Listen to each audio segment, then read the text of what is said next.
ನಿನ್ನೆ ದಿನ ಶಿವಮೊಗ್ಗದಲ್ಲಿ ನಡೆದಂಥ ಒಂದು ಗ್ಯಾಂಗ್ ವಾರ್ ಏನಿದೆ, ಅದರಲ್ಲಿ ಈಗಾಗಲೇ ಸುದ್ದಿ ಬಂದ ಪ್ರಕಾರ 2 ಜನ ಸತ್ತು ಹೋಗಿದ್ದಾರೆ, ಇನ್ನೊಬ್ಬ ಚಿಂತಾಜನಕ ಸ್ಥಿತಿನಲ್ಲಿದ್ದಾನೆ ಅಂತೇಳಿ ಹೇಳಿ ಕೇಳಿದ್ರು. ಇದರಿಂದಾಗಿ ಇಡೀ ಶಿವಮೊಗ್ಗ ಜಿಲ್ಲೆಯ ಜನ ಕಂಗಾಲಾಗಿದ್ದಾರೆ. ಹೇಗೆ ಇಡೀ ರಾಜ್ಯದಲ್ಲಿ ಶಾಂತಿ ಸುವ್ಯವಸ್ಥೆ ಹಾಳು ಬಿದ್ದೋಗಿದೆ. ಕಾಂಗ್ರೆಸ್ಸಿನ ಸರ್ಕಾರ ಬಂದ ನಂತರ ಇಂಥ ದುಷ್ಟಶಕ್ತಿಗಳು ಬಿಲದಿಂದ ಹೊರಗೆ ಬಂದು ಜಾಗೃತವಾಗಿದ್ದಾವೆ. ಅದೇ ರೀತಿ ಶಿವಮೊಗ್ಗನೂ ಕೂಡ ಮತ್ತೊಮ್ಮೆ ಆ ದಿನಗಳಿಗೆ ಮರಳುತ್ತಾ ಇದೆ. ಇದು ಎಲ್ಲರನ್ನ ಭಯಭೀತರನ್ನಾಗಿ ಮಾಡಿದೆ. ವಿಶೇಷವಾಗಿ ಇತ್ತೀಚಿನ ದಿವಸದಲ್ಲಿ ಕಾಂಗ್ರೆಸ್ಸಿನ ಆಡಳಿತದಲ್ಲಿ ಮತ್ತು ತುಷ್ಟೀಕರಣದ ಅವರ ನೀತಿಯಿಂದಾಗಿ ಪೊಲೀಸರ ಮಾನಸಿಕತೆಯೂ ಕೂಡ ಹಾಳಾಗಿದೆ. ಕಾನೂನು ಸುವ್ಯವಸ್ಥೆಗಿಂತ ಬೇರೆ ರೀತಿಯಿಂದ ಪೊಲೀಸರು ಯೋಚನೆ ಮಾಡ್ತಾ ಇದ್ದಾರೆ ಅಂತ ಹೇಳಿ ಇತ್ತೀಚೆಗೆ ನಡೆದಂಥ ಅನೇಕ ಪ್ರಕರಣಗಳು ನಮಗೆ ಅನಿಸ್ತಾ ಇದ್ದಾವೆ. ಶಿವಮೊಗ್ಗದಲ್ಲಿ ರಾಗಿಗುಡದಲ್ಲಿ ನಡೆದಂಥ ಘಟನೆಯಿಂದ ಹಿಡಿದು ಇದುವರೆಗೂ ಶಿವಮೊಗ್ಗ ಪೊಲೀಸರು ಈ ರೌಡಿಗಳನ್ನು, ಈ ವಿದ್ರೋಹಿಗಳನ್ನು ನಿಭಾಯಿಸಿರ್ತಕ್ಕಂಥ ರೀತಿ ಆ ಒಂದು ಕೆಲಸ ಮಾಡೋರಿಗೆ ಒಂದು ಕೆಟ್ಟ ಸಂದೇಶವನ್ನು ಕೊಟ್ಟಿದೆ. ಇದರ ಪರಿಣಾಮ ನಿನ್ನೆ ನಡೆದಿರ್ತಕ್ಕಂಥ ಗ್ಯಾಂಗ್ ವಾರ್. ಪ್ರತಿನಿತ್ಯ ಇವತ್ತು ಹಳ್ಳಿಯಿಂದ ಬಂದು ಹೋಗೋರು ಕೂಡ ಭಯಭೀತರಾಗಿದ್ದಾರೆ, ಹೆಣ್ಮಕ್ಕಳಾದಿಯಾಗಿ. ಪ್ರತಿದಿನ ಕೆಲವರು ಬಂದು ಏಕಾಏಕಿಯಾಗಿ ಜೇಬಿ ಕೈ ಹಾಕ್ತಾರೆ, ಮೊಬೈಲ್ಗಳನ್ನು ಕಿತ್ತೋಗ್ತಾರೆ. ಹೆಚ್ಚು ಕಮ್ಮಿ ಪ್ರತಿಭಟನೆ ಮಾಡುತ್ತಾ ನಿಂತ್ಕೊಂಡ್ರೆ ಕ್ಷಣಾರ್ಧದಲ್ಲಿ 10 ಜನ ಸೇರ್ತಾರೆ, ಭಯಭೀತಿ ವ್ಯಕ್ತಪಡಿಸ್ತಾರೆ. ನೋಡೋರು ಯಾರು ಬಿಡಿಸ್ಲಿಕ್ಕೆ ಹೋಗೋದಿಲ್ಲ, ದೂರದಲ್ಲಿ ನಿಂತ್ಕೊಳ್ತಾರೆ. ಪೊಲೀಸ್ ಸ್ಟೇಷನಿಗೆ ಹೋಗಿ ಫಿರ್ಯಾದಿ ಕೊಡಲಿಕ್ಕೆ ಜನ ಹೆದರ್ತಾ ಇದ್ದಾರೆ, ಯಾಕಂದರೆ FIRಗಳೇ ಆಗೋದಿಲ್ಲ. ನಿಮ್ಗೆ ಹೇಳ್ತೇನೆ, ಹಿಂದಿನ ಒಂದು ಮರ್ಡರ್ ಏನು ನಡೆದಿತ್ತು ಇಲ್ಲಿ, ಆನಂತರ ಕೂತು ಹಿರಿಯ ಅಧಿಕಾರಿಗಳು ಇಲ್ಲಿ ಸ್ವಲ್ಪ ಚೇಂಜಸ್ಸನ್ನು ಮಾಡಿದರು. ಯಾರು 16 ವರ್ಷದಿಂದ ಇಲ್ಲೇ ಬೇರೆ ಬಿಟ್ಕೊಂಡು ಕೂತ್ಕೊಂಡಿದ್ದಾರೆ, ಪೊಲೀಸರನ್ನ ಬದಲಾವಣೆ ಮಾಡಿದರು. ಇಂಥವ್ರ ವಿದ್ರೋಹಿಗಳ ಜೊತೆಗೆ ಇನ್ವಾಲ್ವ್ ಆಗ್ತಾಯಿದ್ರು ಆ ಪೊಲೀಸು. ಅವ್ರನ್ನ ಇಲ್ಲಿಂದ ಕಳಿಸಿ ಒಂದು ಸ್ವಲ್ಪ ತಿಳಿಯಾದಂಥ ವಾತಾವರಣವನ್ನು ಸೃಷ್ಟಿ ಮಾಡಲಿಕ್ಕೆ ಪ್ರಯತ್ನ ಆಗಿತ್ತು ನಮ್ಮ ಸರ್ಕಾರ ಇದ್ದಾಗ. ಈಗ ಪುನಃ ಅವರೆಲ್ಲ ಬಂದು ಸೇರ್ಕೊಂಡಿದ್ದಾರೆ ಮತ್ತು ಅವ್ರ ಜೊತೆಗೆ ಇನ್ವಾಲ್ವ್ ಆಗಿದ್ದಾರೆ. ಫಿರ್ಯಾದಿ ಕೊಡ್ಲಿಕ್ಕೆ ಹೋದಂಥ ಮರ್ಯಾದಸ್ಥರನ್ನೇ ಪೊಲೀಸ್ ಸ್ಟೇಷನ್ಗಳಲ್ಲಿ ಹಿಂಸಿಸುವಂಥ ಒಂದು ವಾತಾವರಣ ನಿರ್ಮಾಣ ಆಗಿದೆ.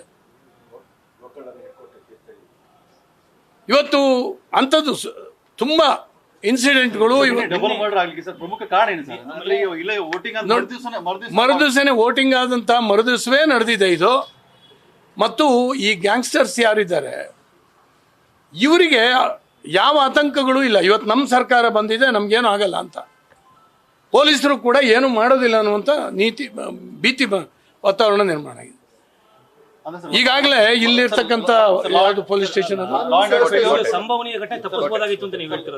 ಮೊದಲಿನ ದಿವಸನೇ ಇದು ಗೊತ್ತಿತ್ತು. ಪೊಲೀಸರಿಗೆ ಮಾಹಿತಿ ಇದ್ದರೂ ಕೂಡ ಸಂಭವನೀಯ ಘಟನೆಯನ್ನು ತಪ್ಪಿಸಲಿಲ್ಲ. ಮೊದಲನೇ ದಿವಸನೇ ಲಾಂಗು ಮಚ್ಚು ಹಿಡಿದು ಅಲ್ಲಿ ಬಂದಿದ್ರು. ಓಟಿನ ದಿವಸನೇ ಪೊಲೀಸರು ಅವ್ರನ್ನ ಅರೆಸ್ಟ್ ಮಾಡಿದರೆ ಇದು ಯಾವುದನ್ನು ತಪ್ಪಿಸ್ಬೋದಾಗಿತ್ತು.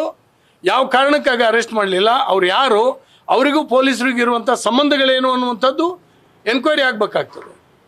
ಇವತ್ತು ಕೋಟೆ ಸ್ಟೇಷನ್ ಅಂತ ಪ್ರಮುಖವಾದಂಥ ಸ್ಥಳದಲ್ಲಿ ಇರುವಂಥ ಪೊಲೀಸ್ ಅಧಿಕಾರಿಗಳು ಯೋಗ್ಯತೆ ಇರುವಂಥವ್ರನ್ನ ಹಾಕಬೇಕಾಗ್ತದೆ, ಗಡಿಸಿರುವಂಥವ್ರನ್ನ ಹಾಕಬೇಕಾಗ್ತದೆ. ಕೆಲವು ಕಾಲೋನಿಗಳಿಗೆ ಇವರು ಕಾಲಿಡಕ್ಕೆ ಹೆದರ್ತಾ ಇದ್ದಾರೆ ಮತ್ತು ಅವ್ರ ಹತ್ರ ಅವ್ರು ಕೊಟ್ಟಂಥ ಗಿಫ್ಟ್ಗಳನ್ನು ಪಡೆಯುವಂಥ ಒಂದು ವಿಚಿತ್ರವಾದಂಥ ಸನ್ನಿವೇಶಗಳಿದ್ದಾವೆ. ಹೀಗಾಗಿ ಇವ್ರು ಯಾರು ಏನು ಬೇಕಾದರೂ ಗಾಂಜಾ ಎಗ್ಗಿಲ್ದೇ ನಡೀತಾ ಇದೆ ಶಿವಮೊಗ್ಗ ನಗರದಲ್ಲಿ. ಹಾಗಾಗಿ ಇವತ್ತು ಪೊಲೀಸ್ ಅಧಿಕಾರಿ ಆಗಿರ್ತಕ್ಕಂಥ SP ಅವ್ರ ಮೇಲೂ ಕೂಡ ಅನುಮಾನಗಳಿದ್ದಾವೆ. ಅವರು ಸರಿಯಾದ ರೀತಿ ನಿಭಾಯಿಸುವಂಥ ಒಂದು ಪರಿಸ್ಥಿತಿನಿಲ್ಲ. ಯಾರಾದರೂ ಪೊಲೀಸರ ವಿರುದ್ಧ ಅವರಿಗೆ ಕಂಪ್ಲೇಂಟ್ ಹೇಳಿದ್ರೆ ಕಂಪ್ಲೇಂಟ್ ಹೇಳಿದವ್ರ ಮೇಲೆ ಅಸಮಾಧಾನ ವ್ಯಕ್ತಪಡಿಸುವಂಥ ಕೆಲಸ ಆಗ್ತಾಯಿದೆ. ಕ್ರಾಸ್ ಚೆಕ್ ಮಾಡೋದಿಲ್ಲ, ಆ ಪೊಲೀಸ್ ಏನು ಮಾಡ್ತಾ ಇದ್ದಾನೆ ಅಂತ ಹೇಳಿ ನೋಡೋದಿಲ್ಲ. ಈ ರೀತಿ ಒಬ್ಬ ಟೀಮ್ ಲೀಡರ್ ಇವತ್ತು ಸರಿಯಾಗಿ ಇಲ್ಲದೆ ಇದ್ದರೆ ಈ ಶಿವಮೊಗ್ಗದಲ್ಲಿ ಈ ಘಟನಾವಳಿಗಳನ್ನು ತಪ್ಪಿಸ್ಲಿಕ್ಕೆ ಖಂಡಿತ ಸಾಧ್ಯ ಇಲ್ಲ, ಇನ್ನಷ್ಟು ಜಾಸ್ತಿ ಆಗ್ತದೆ. ಸರ್ ಸಂಜೆನೆ ಅವರು ಮಚ್ಚು ಲಾಂಗ್ ಹಿಡ್ಕೊಂಡು ಬರ್ತಾರೆ, ಯಾವ್ದು ಭಯ ಇಲ್ಲ. ಸರ್ ನೇರವಾಗಿ ನಡೀತಾ ಇದೆ. ನನ್ನ ಕಿವಿನಲ್ಲಿ ದಿನಕ್ಕೆ ಒಂದಾದ್ರೂ ಘಟನೆ ಕೇಳ್ತೀನಿ. ನಮ್ಮ ತಾಲೂಕಿನ ಒಬ್ಬ ಗಂಡ ಹೆಂಡತಿ ಕಾರ್ನಲ್ಲಿ ಬರ್ತಾ ಇದ್ದಾರೆ, ಅವ್ರನ್ನ ನಿಲ್ಲಿಸಿ ರಾಬರಿ ಮಾಡಲಿಕ್ಕೆ ಒಂದು ಪ್ರಯತ್ನ ಮಾಡ್ತಾರೆ. ರಾಬರಿ ಮಾಡ್ಲಿಕ್ಕೆ ಪ್ರಯತ್ನ ಮಾಡಿ, ನಿಮ್ಮ ಕಾರ್ ನಮಗೆ ತಾಗಿಸಿದ್ದೀರಿ ಹಾಗೆ ಹೀಗೆ ಅಂತ. ಇಲ್ಲ ಅಂತೇಳಿ ಹೇಳಿ ಜೋರು ಮಾಡಿದ್ರೆ ಕೂಡಲೇ ಫೋನ್ ಮಾಡಿ ಒಂದು 10-15 ಜನ ಸೇರಿಸ್ತಾರೆ. ಕಾರ್ನಲ್ಲಿ ಇದ್ದವ್ರನ್ನ ಫೋನ್ ಮಾಡ್ಲಿಕ್ಕೆ ಬಿಡೋದಿಲ್ಲ, ಫೋನ್ ಕಸಿತಾರೆ ಅವ್ರ ಹತ್ರ. ಪಕ್ಕದಲ್ಲಿರುವಂಥ ರಿಕ್ಷಾ ಇವರು ನೋಡ್ತಾ ನಿಂತ್ಕೊಳ್ತಾರೆ. ಅವ್ರು ಹೇಳ್ತಾರೆ, ಇವ್ರ ಹತ್ರ ಜಗಳ ಆಡಬೇಡಿ, ಇವ್ರಿಗೆ ಪೊಲೀಸ್ನವರು ಸಹಕಾರ ಇದೆ, ಹಾಗಾಗಿ ನೀವು ಜಗಳ ಆಡೋದ್ರಿಂದ ಏನು ಪ್ರಯೋಜನ ಇಲ್ಲ, ಅವ್ರು ಕ್ಷಮೆ ಕೇಳಿ ನೀವೇನಾದರೂ ಮಾಡಿ ತಪ್ಪಿಸ್ಕೊಂಡು ಓಡೋಗಿ ಅಂತ ಈ ರೀತಿ ಹೇಳ್ತಾರೆ. ಇದು ಪೊಲೀಸರ ಒಂದು ವೀಕ್ನೆಸ್ಸು, ಪೊಲೀಸರು ಅಸಮರ್ಥತೆಯನ್ನು ತೋರಿಸುತ್ತೆ. ಮತ್ತು ಪೊಲೀಸ್ ಅಧಿಕಾರಿಯಾಗಿ ನಮ್ಮ SP ಅವರು ನಿಭಾಯಿಸುವಂಥ ರೀತಿ ಕೆಟ್ಟ ಮೆಸೇಜನ್ನು ಕೊಟ್ಟಿದೆ. ಇವ್ರನ್ನ ನಿಭಾಯಿಸಲಿಕ್ಕೆ ಸಾಧ್ಯ ಇಲ್ಲ. ಇಂಥದ್ರ ಬಗ್ಗೆ ವಿಶೇಷವಾಗಿರ್ತಕ್ಕಂಥ ಗಮನವನ್ನು ಜಿಲ್ಲಾ ನಮ್ಮ ಮಂತ್ರಿ ಅವ್ರು ಏನು ಮಾಡ್ತಾರೆ ಅಂತ ಹೇಳಿ ನನಗೆ ಗೊತ್ತಿಲ್ಲ. ಮತ್ತು ರಾಜ್ಯದ ಸರ್ಕಾರ ಕಣ್ಣಿಡದೆ ಹೋದರೆ ಶಿವಮೊಗ್ಗದಲ್ಲಿ ಒಂದು ವಿಚಿತ್ರವಾಗಿರ್ತಕ್ಕಂಥ ವಾತಾವರಣ ನಿರ್ಮಾಣ ಆಗ್ತದೆ. ಪೊಲೀಸ್ ಸ್ಟೇಷನ್ಗೆ ಕಂಪ್ಲೇಂಟೇ ಕೊಡೋಕೆ ಹೆದರ್ತಾ ಇದ್ದಾರೆ ಅಂತ ಹೇಳಿದ್ರೆ ನೀವಿನ್ನು ಯಾವ ರೀತಿ ನಿಭಾವಣೆ ಆಗ್ತಾ ಇದೆ ಅಂತ ಹೇಳಿ ಗೊತ್ತಾಗ್ತದೆ. ಜನಕ್ಕೆ ಆತ್ಮವಿಶ್ವಾಸ ನಿರ್ಮಾಣ ಮಾಡುವಂಥ ಕೆಲಸ ಪೊಲೀಸ್ ಕಡೆಯಿಂದ ನಡಿಬೇಕು. ಮತ್ತು ಯಾರು ಕೆಟ್ಟ ಪೊಲೀಸ್ ಅಧಿಕಾರಿಗಳಿದ್ದಾರೆ ತಕ್ಷಣ ಅವ್ರನ್ನ ಎತ್ತಬೇಕು ಇಲ್ಲಿಂದ. ಶಿವಮೊಗ್ಗ MLA ನೇರವಾಗಿ ಹೇಳಿದರೆ ಈ SP ಟ್ರಾನ್ಸ್ಫರ್ ಆಗಬೇಕು, ಇವರು ಅಸಮರ್ಥಿಗಳ ಆಗಲ್ಲ. ಖಂಡಿತ ಸರ್, ನಾನು ಹೇಳೋದು ಅದನ್ನೇ. ಇವ್ರಿಗೆ ಆಗದೇ ಇದ್ದರೆ ಇವ್ರನ್ನ ಬದಲಾವಣೆ ಮಾಡಿ, ತಕ್ಷಣ ಬದಲಾವಣೆ ಮಾಡಬೇಕು. ಆದ್ದರಿಂದ ಇದನ್ನು ಸರ್ಕಾರ ಲಘುವಾಗಿ ಭಾವಿಸಬಾರ್ದು.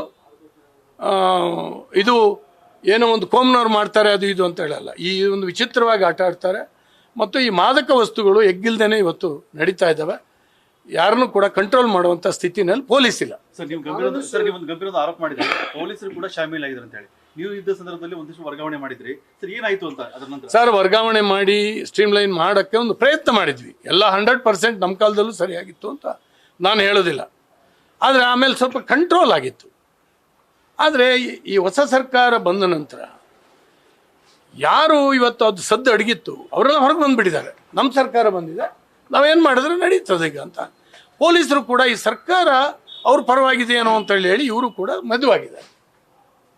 ಮತ್ತು ಪೊಲೀಸರು ಮೆದುವಾಗೋದು ಅಂತ ಹೇಳಿದ್ರೆ ಏನು ಅಂದರೆ ನಂದು ಪಾಲು ಏನಾದ್ರು ಸಿಕ್ಕಲಿ ಅಂತೇಳಿ ಹೇಳುವಂಥ ಪರಿಸ್ಥಿತಿಯಲ್ಲಿದ್ದಾರೆ. ಹಾಗಾಗಿ ಇದನ್ನು ತಡೆಗಟ್ಟಲಿಕ್ಕೆ ಆಗೋದಿಲ್ಲ. ವಿಶೇಷವಾಗಿರ್ತಕ್ಕಂಥ ಗಮನ ಕೊಡುವಂಥ ಅವಶ್ಯಕತೆ. ಖಂಡಿತ ಸರ್, ಲ್ಯಾಂಡ್ ಆರ್ಡರ್ ಸಿಚುಯೇಷನ್ ಇತ್ತೀಚಿನ ದಿವಸದಲ್ಲಿ ಕೆಟ್ಟ ಹಾಳ ಹೋಗಿದೆ. ನಾವಂತೂ ಕಣ್ಣು ಮುಚ್ಕೊಂಡಿರೋದಿಲ್ಲ. ಶಿವಮೊಗ್ಗ ಜಿಲ್ಲೆಯಲ್ಲಿ ಇದಕ್ಕೆ ಸರಿಯಾದಂಥ ಪ್ರತಿಭಟನೆಯನ್ನು ನಾವು ಮಾಡ್ತೇವೆ.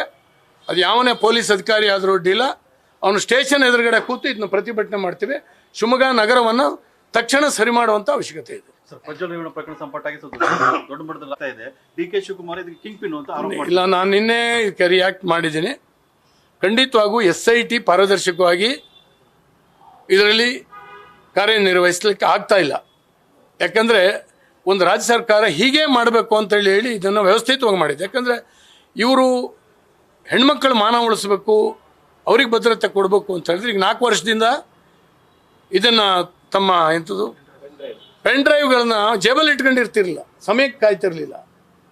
ರಾಜಕಾರಣಕ್ಕಾಗಿ ದುರುದ್ದೇಶವಾಗಿ ಬಳಸ್ತಾ ಇದ್ದಾರೆ. ಇದು ನಿಜವಾಗ್ಲೂ ಕೂಡ ಕ್ರಿಮಿನಲ್ಗಳನ್ನ ಅರೆಸ್ಟ್ ಮಾಡಲಿ, ಪ್ರಜ್ವಲ್ ರೇವಣ್ಣನ ಬಗ್ಗೆ ಆ್ಯಕ್ಷನ್ ಏನು ಬೇಕಾದ್ರೂ ತಗೊಳ್ಳಿ. ಆದರೆ ಇದನ್ನ ರಾಜಕಾರಣಕ್ಕೆ ಇಂಥ ಒಂದು ಘಟನೆಯನ್ನು ರಾಜಕಾರಣಕ್ಕೆ ಬಳಸ್ತಾ ಇರುವಂಥ ಏನು ಚುನಾವಣೆಯ ಸಂದರ್ಭದಲ್ಲಿ ಇದನ್ನು ಬಳಸುವಂಥ ಏನು ಕೆಲಸ ನಡೀತಾ ಇದೆ, ಇದು ನೀಚತನದ ಪರಮಾವಧಿ. ಖಂಡಿತ CBI ತನಿಖೆ ಆಗುವಂಥದ್ದು ಒಳ್ಳೆಯದು. ಇದಕ್ಕೆ ಇಂಟರ್ನ್ಯಾಷನಲ್ ಲಿಂಕ್ ಕೂಡ ಇದೆ. ಅದನ್ನು ಇವನ್ನೆಲ್ಲ ತಯಾರು ಮಾಡಿರ್ತಕ್ಕಂಥದ್ದು, ಪೆನ್ ಡ್ರೈವನ್ನು ತಯಾರು ಮಾಡಿರ್ತಕ್ಕಂಥದ್ದು ವಿದೇಶದಲ್ಲಿ ಅಂತೇಳಿ ಹೇಳುವಂಥ ಸುದ್ದಿ ಇದೆ. ಮತ್ತು ಇಲ್ಲಿ ತಂದು ಹಂಚಿದಾರಲ್ಲ, ಈ ನೀಚರು ನಡಿಬೇಕು. ಇವರು ಕೂಡ ಅಷ್ಟೇ ದೊಡ್ಡ ಕ್ರಿಮಿನಲ್ಸು. ಬಿಜೆಪಿಯ ದೇವರಾಜೇಗೌಡರಿಗೂ ನೋಟಿಸ್ ಇಶ್ಯೂ ಮಾಡಿದ್ದಾರೆ. ಮಾಡಲಿ ಸರ್, ಯಾರಿಗೆ ಬೇಕಾದರೂ ಮಾಡಲಿ. ತಪ್ಪು ಮಾಡಿದ್ರೆ ಅವ್ರು ಬೇಕು ಏನು ಬೇಕಾದ್ರೂ ಕ್ರಮ ತೊಗೊಳ್ಳಿ. ಆದರೆ ಈ ನೀಚತನ ರಾಜಕಾರಣಕ್ಕೆ ಇವರು ಉಪಯೋಗಿಸಬಾರ್ದು. ಅಂದ್ರೆ ಸರ್ ರಾಜ್ಯ ಸರ್ಕಾರ ಈ ಪ್ರಕರಣವನ್ನು ತೀರಿಸ್ತಾ ಇದೆಯಾ, ಮುಚ್ಚಾಕೋದ ಪ್ರಯತ್ನ ಆಗ್ತಾ ಇದೆ ಹೇಗೆ ಸರ್ ಅಂತ ಈ ಪ್ರಕರಣವನ್ನ ರಾಜ್ಯ ಸರ್ಕಾರ? ಸರ್, ಎಲ್ಲ ರೀತಿಯಿಂದ ಆಗ್ತಾ ಇದೆ. ನಾನು SIT ತನಿಖೆಯೇ ಪಾರದರ್ಶಕವಾಗಿಲ್ಲ, CBI ವಹಿಸಿದ್ರೆ ಮಾತ್ರ ಆಗಂತದ್ದು. Thank you. ನ್ಯೂಸ್ ಫಸ್ಟ್, ನಿರ್ಭೀತಿಯಿಂದ ನಿಮ್ಮ ಪರವಾಗಿ.